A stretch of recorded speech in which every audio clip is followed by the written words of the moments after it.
Como último tópico desse módulo, eu vou falar sobre o problema de ordenar uma lista de elementos utilizando como fonte da estratégia para a ordenação as comparações.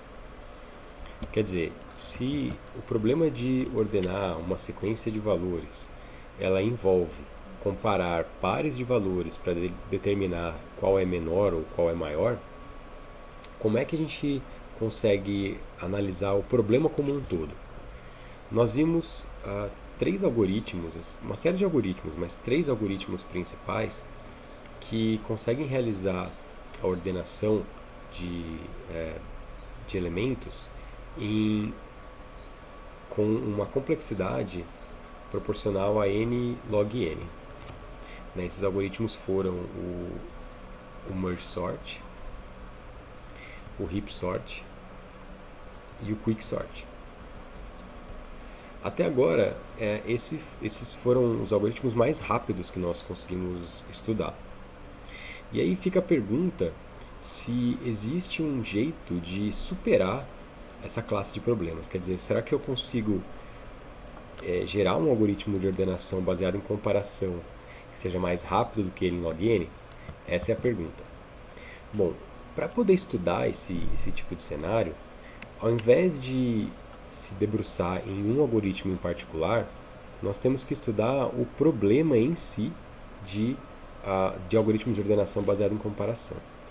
Então, nessa disciplina vai ser a primeira vez que a gente vai focar no problema e não em um algoritmo em particular. Um problema é sempre mais complicado de analisar do ponto de vista da complexidade do que um algoritmo, porque um algoritmo é só você contar as operações e fazer aquele processo que a gente já viu. Um problema a gente tem que assumir as condições sobre as quais eles funcionam e assumir também certos cenários. Bom, vamos assumir o seguinte, que nós temos uma lista de elementos com então os elementos nós temos n elementos para ser ordenados e que eles são elementos distintos. Isso vai ajudar aqui na tarefa. Então nós temos n elementos distintos a serem ordenados. Se nós temos um vetor, por exemplo, com n elementos, quantas diferentes maneiras ele pode estar ordenado? Então imagine que eu tenho aqui um vetor aqui e que tenha valores A, B, C e assim por diante, né? Que A, B e C aqui são variáveis, né? Eu tenho, sei lá, variável H e assim por diante. Então eu tenho diferentes elementos aqui, o total são n elementos. De quantas formas diferentes esse vetor aqui pode estar ordenado? Bom, como o que eu estou estudando aqui são diferentes permutações disso, então eu posso ter esse formato aqui ABCD, né? Eu poderia ter uma outra forma que é B, A, C, etc. E assim por diante. Então eu tenho permutações distintas dessas chaves. Então o número de maneiras diferentes de ordenação é n fatorial. Então nós temos o fatorial como sendo o número de permutações que eu posso ter desse vetor. Então cada ordem vai ser uma permutação desses números. Vamos estudar isso aqui então do seguinte ponto de vista. Né? Vamos pegar um caso bem simples. Então, um caso em que eu tenha um vetor de 3 elementos. Vamos estudar aqui, a gente sabe, né, para um 3 fatorial, a gente sabe que é 6, né, então isso aqui fica tranquilo da gente calcular, né, que é 3 vezes 2 vezes 1. Então vamos pegar esse caso aqui que é bastante simples. A gente sabe então que existem 6 permutações possíveis para esse vetor. Como é que a gente chega nessas 6 permutações diferentes por meio de comparação direta entre os elementos? Essa é a questão, vamos lá. Então, o que eu tenho que fazer para poder comparar esses elementos e chegar nas permutações distintas? Eu posso, por exemplo, perguntar se A é menor do que B. Então eu faço uma comparação. Então suponha que eu tenho um algoritmo aqui fazendo essa comparação. Bom, se isso aqui for verdade, então se sim, né, A é menor do que B, o que a gente já consegue encontrar qual é a permutação do vetor? Lembrando que A, B e C são variáveis, tá? A poderia ser um número, B outro número, C outro número. Bom, se A é menor do que B, a gente só sabe um lado aqui, mas a gente não sabe com relação a C. Então falta perguntar se B é menor do que C. Então se a gente sabe que A é menor do que B e B é menor do que C, lembrando que A, B e C são números distintos, a gente encontrou uma permutação. A primeira permutação, então, é ABC.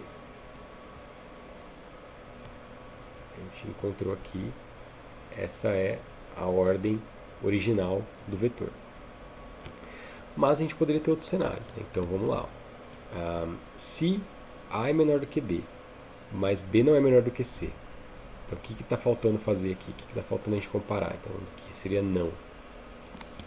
Se nesse caso aqui não é verdade, note que agora não tem como decidir, né? Não tem como saber.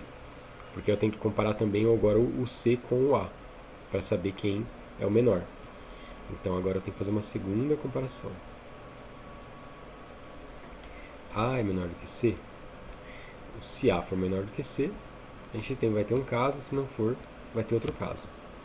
Se A for menor do que C e A é menor do que B, então a gente já sabe que essa permutação, essa sequência aqui de comparações nos leva a concluir que a permutação é ACB. Já se isso não for verdade, a permutação é C primeiro, depois A, depois B. Do outro lado aqui da árvore, quais as comparações que a gente pode fazer? Bom, se A não é menor do que B, então a gente vai ter que verificar agora quem é o menor, né? Se é o A ou o C. Então agora eu vou verificar se o A é menor do que o C. Se isso for verdade, então agora a gente já sabe que o A é menor do que o C, mas o B é que é menor do que o A, então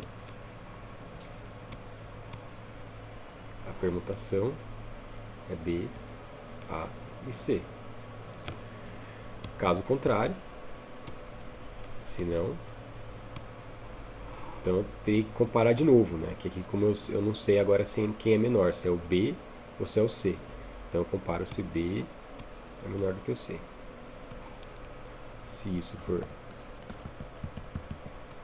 então for verdade, eu tenho uma permutação, se não eu tenho outra. Aqui se isso for verdade, né? O B é menor do que o C, então eu tenho o B primeiro, depois o C e por último o A. Se não, tem o C primeiro, depois o B, depois o A. Então, essa árvore, ela descreve exatamente todas as permutações possíveis do vetor que a gente está estudando. Então, reparem que um algoritmo de ordenação, para encontrar todas as diferentes possibilidades de combinações aqui desse vetor, ele tem que seguir um tipo de árvore de comparações pareadas entre os elementos para poder fazer essa decisão. Repare então que as folhas dessa árvore contêm n fatorial permutações distintas, que é o que a gente espera aqui, né? O que a gente espera que tenha de possibilidades para esse vetor. E aí, se a gente tentar perceber, né, ou calcular quantas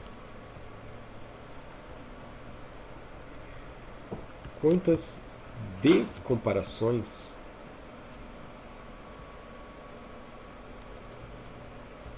produz distintas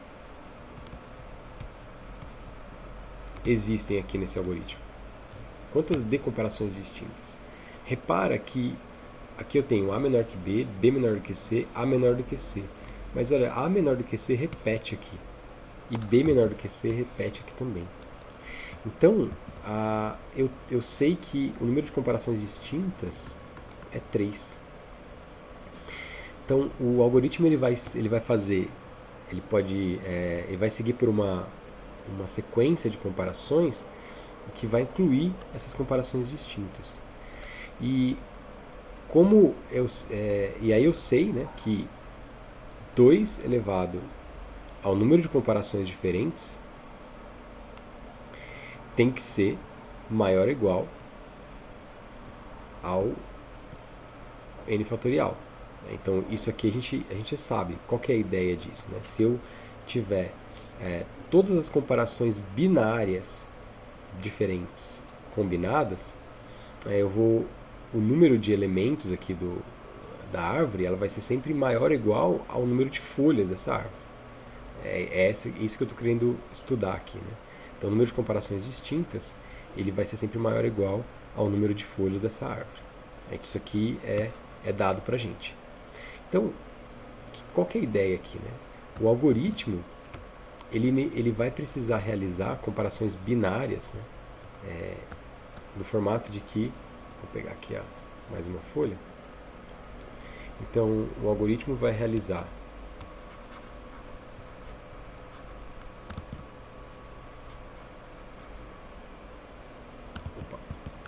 perdão.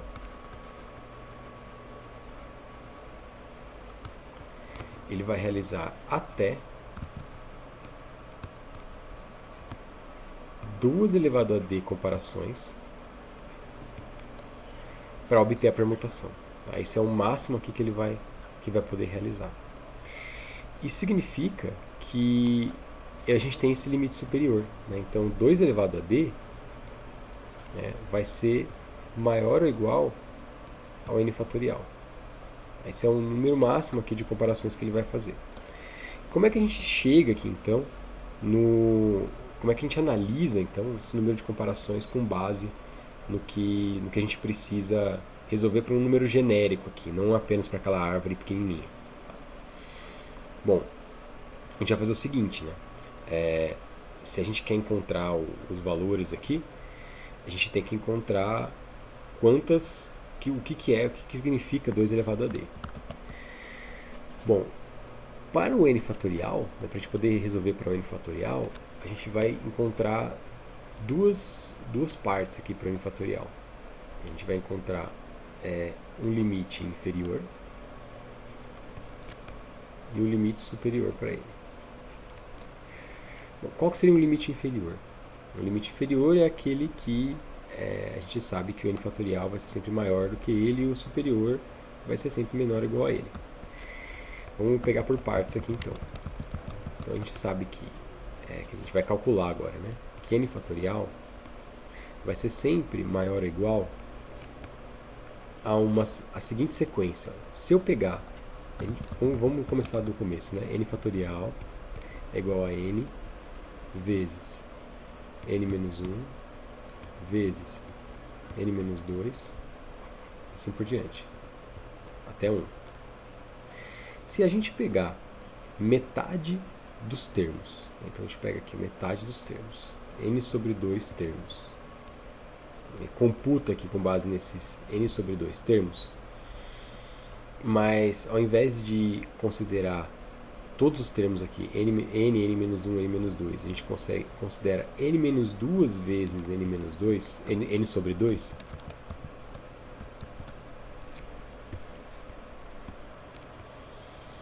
Então, a gente teria n sobre 2 vezes n sobre 2, n sobre 2, n sobre 2 vezes. Então, a gente tem metade dos termos do fatorial e todos esses termos são n sobre 2. O que é isso aqui? Né? Isso é n sobre 2 elevado a n sobre 2.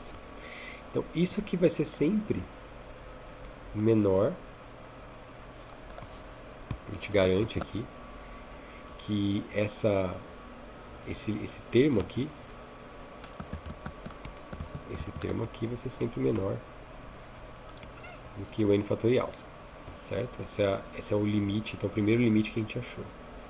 Agora, para achar um limite superior, ao invés de pegar metade dos termos com n sobre 2, a gente pode pegar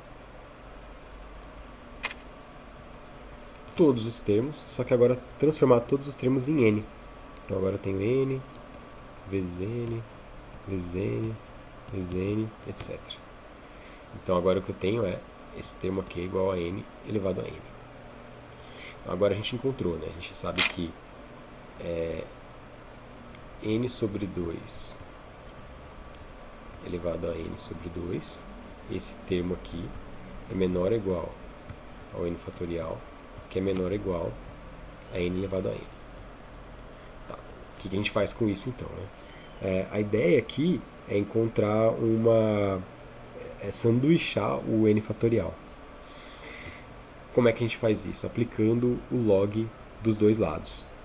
A gente faz aqui uma aplicação de log nos dois cenários, log na base do log nos dois lados. Se a gente aplicar aqui então o log desse termo, log de 2, log de n sobre 2 elevado a n sobre 2, e aqui log de n elevado a n, nesses cenários aqui, então a gente sabe, nesses dois cenários, a gente sabe que isso aqui cai, né? Então vai ficar n sobre 2 log de n sobre 2. E aqui, n vezes log de n. Então olha como que é interessante, né? Às vezes não é tão trivial da gente pensar desse jeito, mas no fundo, n fatorial está limitado por duas funções n log n, na verdade. Em que de um lado aqui eu tenho se eu aplicar claro, né, se eu aplicar o log aqui, né, nessa função, né, então o log de n fatorial por que eu preciso disso, né? Para que é interessante esse cenário aqui?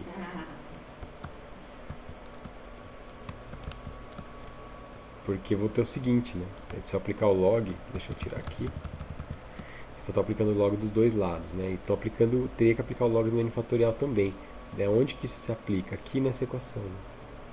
Se a gente pegar aqui agora, então o que nós vamos ter? De um lado eu tenho o 2 elevado a d, isso é menor ou igual a n fatorial.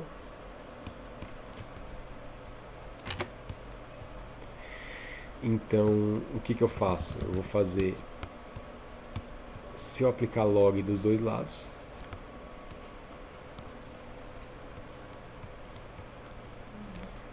e aqui, perdão, então se eu aplicar o log e n fatorial aqui, e log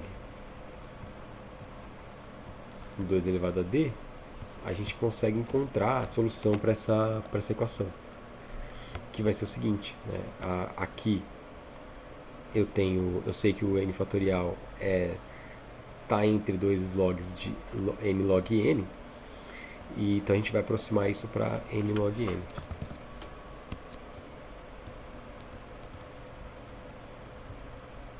N log na base 2 de n. Então foi esse resultado aqui que a gente encontrou, né?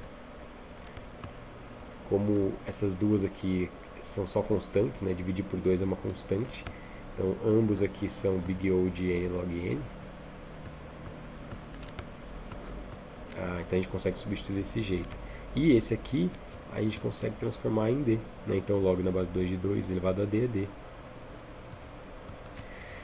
Então isso significa que o número de operações necessárias para que um algoritmo consiga chegar em todas as possíveis permutações é t, que esse número de operações mínimas, né, é d maior ou igual, d vai ser sempre maior ou igual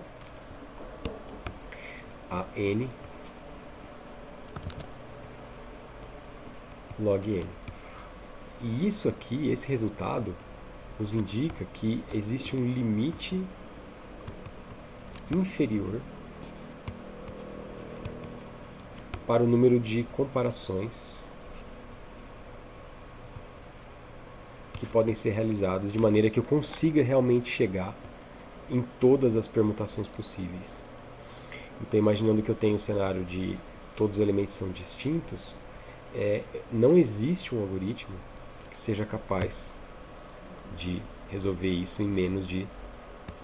que seja capaz de, baseado apenas em comparações, ser melhor do que n log n. Então esse é um limite teórico desses algoritmos. Quer dizer que, usando a estratégia que a gente vem utilizando até agora, que é comparar elementos, nós não vamos conseguir nada que seja melhor do que n log n. Mas é possível? É. É o que a gente vai ver nos próximos módulos. Ah, um detalhe, né? Eu falei que não é possível, mas é possível, né? É possível, mas não utilizando comparações.